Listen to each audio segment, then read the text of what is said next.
ईश्वर पाने के लिए विद्वान या पढ़ा लिखा होने की बिल्कुल आवश्यकता नहीं। एक बार एक साधु ने मुझसे कहा था, अगर तुम किसी का प्राण लेना चाहो तो तुम्हें ढाल तलवार से सुसज्जित होना चाहिए, लेकिन अगर तुम्हें आत्महत्या करनी है तो सिर्फ सुई ही काफी होगी। इस तरह अगर दूसरों को सिखलाना हो तो बहुत सी विद्वता और बुद्धि की आवश्यकता होगी, लेकिन आत्मानुभूति के लिए यह आवश्यक नहीं है। क्या तुम शुद्ध हो? अगर तुम शुद्ध हो तो परमेश्वर को पाओगे। जिनका हृदय शुद्ध है वे धन्य हैं, क्योंकि उन्हें परमात्मा की प्राप्ति अवश्य होगी।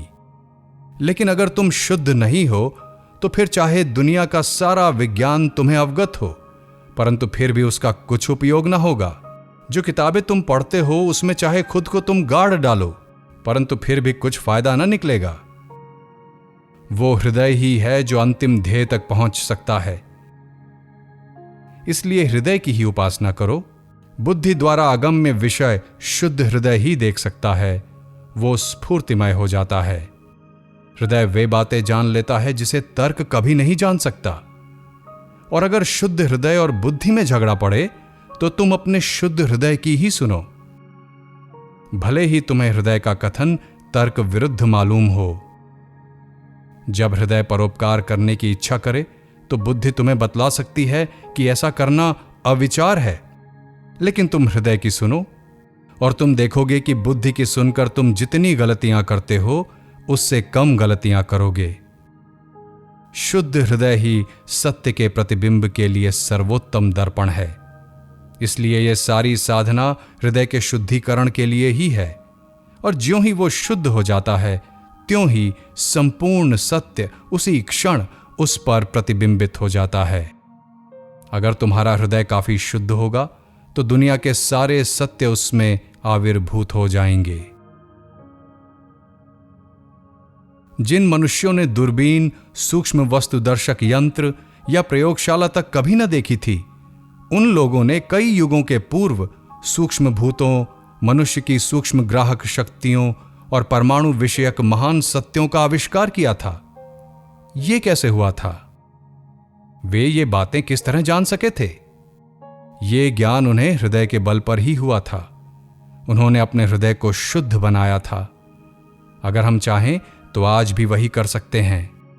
वास्तव में हृदय की शुचिता पर अधिष्ठित संस्कृति ही इस दुनिया के दुखों को कम करेगी, न कि बुद्धि पर अधिष्ठित संस्कृति। बुद्धि सुसंस्कृत की गई, फलतः मनुष्य ने सैकड़ों विद्याओं का आविष्कार किया, और उसका परिणाम यह हुआ कि कुछ थोड़े से मनुष्यों ने बहुत से मनुष्यों को अपना गुलाम बना डाला। बस यही हमारा लाभ हुआ है। अनैसर्गिक आवश्यकताएं उत्पन्न की गईं। प्रत्येक गरीब मनुष्य, चाहे फिर उसके पास पैसा हो या ना हो, इन आवश्यकताओं को तृप्त करना चाहता है, और जब उन्हें वो तृप्त नहीं कर पाता तो छटपटाता है, और छटपट करते करते ही मर जाता है। यही है अंतिम गति। दुख दूर करने का प्रश्न बुद्धि से नहीं छुड़ाया जा सकता, वो हृदय से ही छूटेगा। अगर ये प्रचंड यत्न मनुष्यों को अधिक शुद्ध, सभ्य और सहनशील बनाने की ओर लगाया जाता तो ये दुनिया आज 1000 गुना अधिक सुखी हो जाती।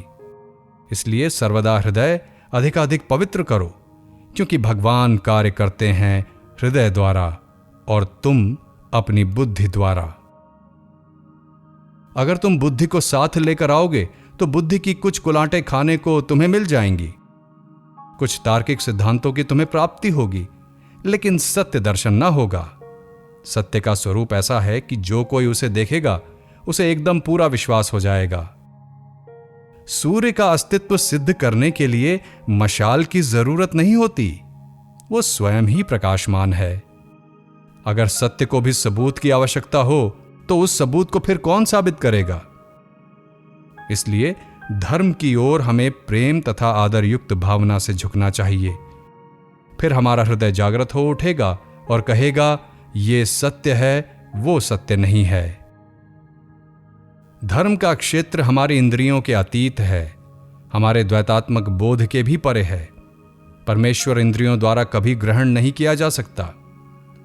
अभी तक किसी ने परमेश्वर को इंद्रियों द्वारा नहीं जाना, और द्वैत बोध रहते हुए न कोई उसे जान ही सकेगा। द्वैत बोध रहते हुए किसी को भी परमेश्वर प्रतीत न होगा। परमेश्वर कहां है? धर्म का क्षेत्र कहां है? वो इंद्रियों से परे, द्वैत बोध के भी अतीत है। परमेश्वर के अस्तित्व का क्या प्रमाण है? साक्षात्कार अर्थात प्रत्यक्ष करना। इस दीवार का सबूत यह है कि मैं इसे देखता हूं। आज से पहले हजारों ने परमेश्वर को इस तरह देखा है और आगे भी जो चाहेंगे उसे देख सकेंगे, लेकिन यह प्रत्यक्षानुभूति इंद्रियों द्वारा होने वाले अनुभव के सदृश बिल्कुल नहीं है। वो इंद्रियातीत है, वो द्वैत बोधातीत है। ये सब साधन हमें इंद्रियों के परे जाने के लिए आवश्यक हैं।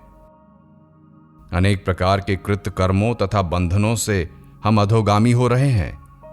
इन साधनों से हम शुद्ध और सत्यनिष्ठ बनेंगे।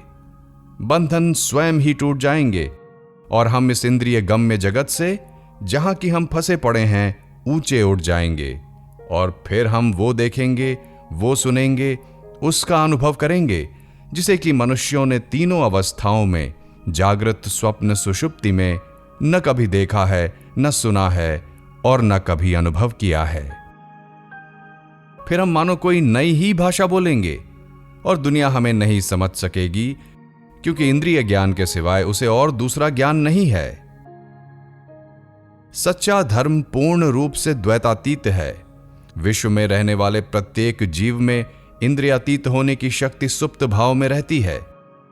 छोटे से छोटा कीड़ा भी एक दिन इंद्रियातीत हो जाएगा और परमेश्वर तक पहुंच जाएगा। कोई भी अपयशी न होगा। इस विश्व में अपयश कोई वस्तु है ही नहीं। 100 बार मनुष्य अपना पतन कर लेगा, 1000 बार वो फिसल जाएगा, लेकिन अंत में उसे ज्ञान होगा कि वो ईश्वर है। हम जानते हैं कि उन्नति कभी सरल रेखा में नहीं होती। प्रत्येक जीव की गति वर्तुलाकार है और उसे अपना गोल चक्कर पूरा ही करना होगा। कोई भी जीव इतने नीचे कभी जा ही नहीं सकता कि फिर उसका उत्थान न हो। हर एक जीव को ऊंचा चढ़ना ही होगा। ऐसा कोई भी नहीं है जिसकी सुगति ना हो सके। हम सब एक ही मध्य बिंदु से, जो कि परमेश्वर हैं, प्रकट हुए हैं। ऊंचे से ऊंचा, नीच से नीच जीव जिसे ईश्वर ने उत्पन्न किया है, अंत में उस पिता के पास लौट ही आएगा जिससे प्रत्येक व्यक्ति सृष्ट है, जो सबका अधिष्ठान है और जिसमें सब विलीन होंगे। वही ईश्वर है।